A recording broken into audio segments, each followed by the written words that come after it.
This is a boat that came in. It's had a history of having water in it.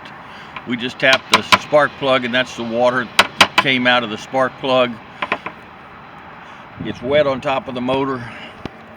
The carburetor, yeah, it's got water coming out of that. The top of the carburetor's rusted. We've got the spark plugs out. It wouldn't turn over with the spark plugs in, and so we're going to go ahead and try to turn it over with the spark plugs out, and it'll probably have water shooting out of all the cylinders. Okay. We can stand there. I can step on that carburetor. Okay. Oops. Okay, that's good. So it's got rusty water inside the engine, but just turn it over. And the oil level's really high, so the water that's on the So